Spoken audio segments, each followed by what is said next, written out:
Ujambo na karibu sana mwanamichezo mwenzangu, mimi nikukaribishe na nikualike katika channel yako pendwa kabisa ya Truth Talk, na hapa kama ilivyo ada huwa tunajadili masuala mbalimbali ya kimichezo kuhusiana na yale yote ambayo yanakuwa yanajiri huko viwanjani, lakini pia tetesi za usajili, msimamo wa ligi kuu soka Tanzania bara na mengine mengi ambayo yanakuwa yanajiri huko viwanjani. Lakini pia mimi nikukaribishe na nikualike kwa mdau wangu wa nguvu ambaye ndio mara yako ya kwanza kabisa kuweza kukutana nasi, tafadhali sana mimi nikusihi fanya kubonyeza neno subscribe ambalo lipo chini ya video hii, lakini pia washa alama ya kengele ambayo itakuja mara baada ya kusubscribe. Utakuwa wa kwanza kupata taarifa za kila video mpya pindi tu tutakapokuwa tunaziposti kwenye channel yetu. Sanjali na hayo, kuna moja kati ya taarifa kubwa pia ambazo nimekutana nazo katika pita zangu kwenye mitandao ya kijamii.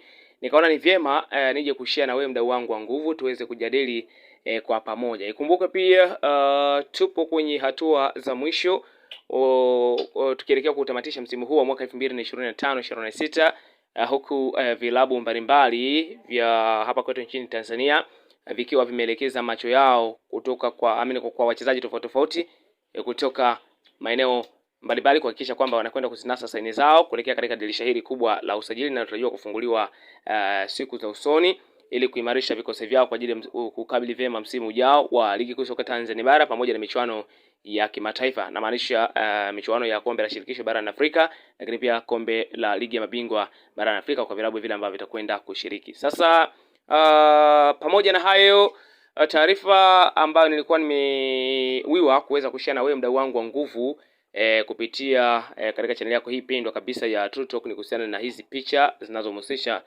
Fiston Kalala Mayele, mchezaji wa zamani wa Dar es Salaam Young Africans Sports Club akitokea pale nchini Kongo, ambaye tunafahamu alikuwa na msimu bora sana pale Pyramid FC msimu wa mwaka jana, msimu uliopita, akiwa amesaidia timu yake ya Pyramid FC kuweza kutoa taji la ligi ya mabingwa barani Afrika mara baada ya kucheza na Mamelodi Sundowns wa pale Afrika ya Kusini. Ikumbuke pia mwaka huu Fiston Kalala Mayele hajawa na msimu mzuri toka mwanzoni mwa msimu huu mwaka 2025-26 hajawa na msimu mzuri mpaka hivi sasa pale Misri. Lakini pia sitazungumzia sana kuhusiana hayo.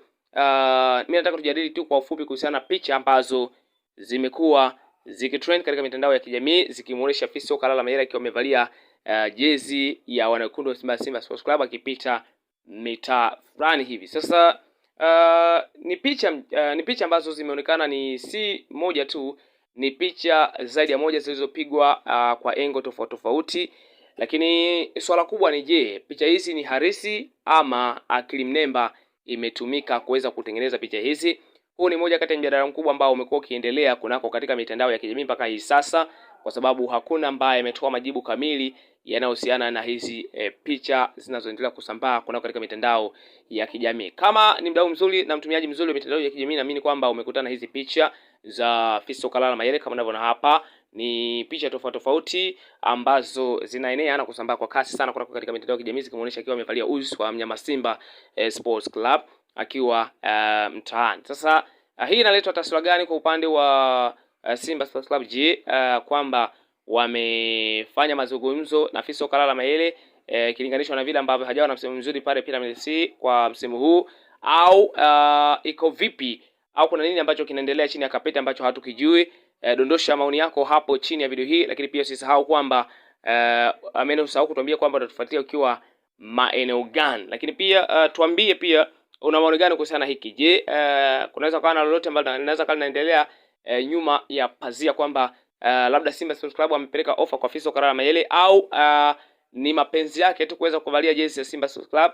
Naamini kwamba unacho chochote cha kuzungumza kwa washana sisi. Maoni yako hapo chini ya video hii ili wengine nao waweze kutizama ama kusoma maoni yako hapo chini kwenye sehemu ya comment section maanisha. Sasa sanjari na hayo, mimi nikualike tu kwa kwa ambaye ni mdau wetu wa nguvu ama ni mara yako kwanza kabisa kuweza kukutana nasi na ni shabiki wa soka, hakikisha kwamba umebonyeza neno subscribe ambalo lipo chini ya video upande wa kulia, lakini pia washa alama ya kengele ambayo itakuja mara baada ya kusubscribe. Utakuwa kwanza kupata taarifa za kila video mpya pindi tu tutakapokuwa tunazipost kwenye channel yetu. Sina jingine la ziada zaidi tu. Mimi naomba nikutakia wakati mwema. Bye bye.